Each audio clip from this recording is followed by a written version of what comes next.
I've been pondering the science of creative inspiration and how environmental changes and seasons could impact creativity at your instrument in tangible ways. Interestingly, I couldn't find any scientific research papers on the topic of seasonal inspiration or environmental productivity specific to piano students. An oversight, perhaps? You've got to be kidding me.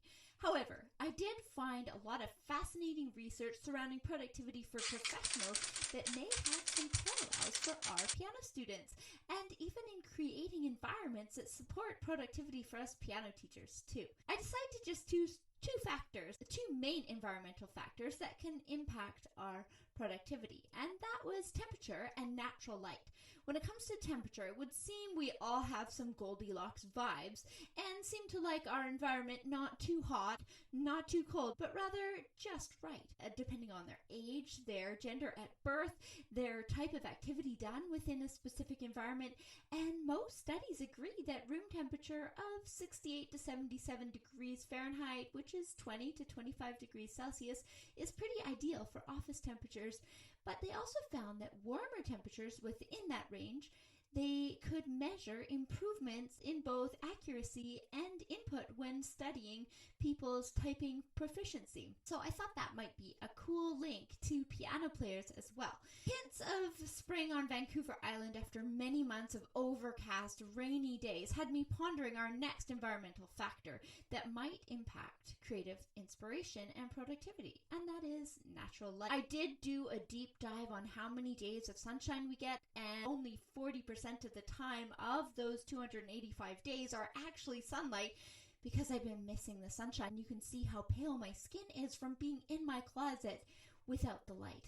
Anyways, interesting to me was that although there are stacks of data supporting the positive impact that natural light has on our well-being and the ways it directly impacts our mood, overall health, mental wellness, and notable improvements on quality of sleep, there was conflicting results on the type of lighting that best supports creativity and problem solving. This seemed more multi-layered and very individual, and even dependent on the type of creativity needed in specific instances. In a 2016 study by Marilee Opezzo and Daniel Schwartz, they found that exposure to bright light improved the convergent thinking skills of the participants, their ability to come up with a single correct solution to a problem.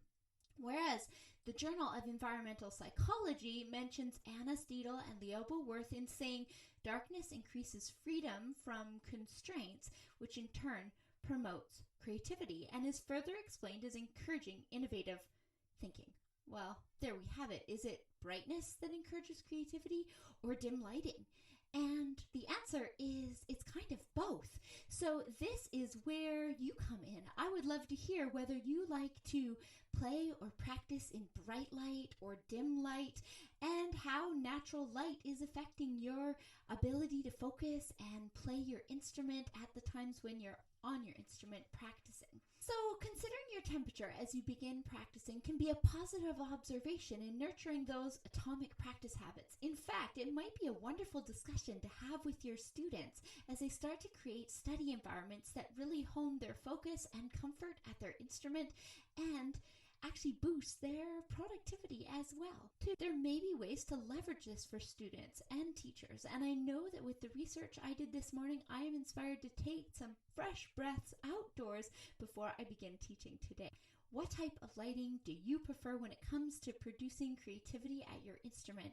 Is that something you've planned out before?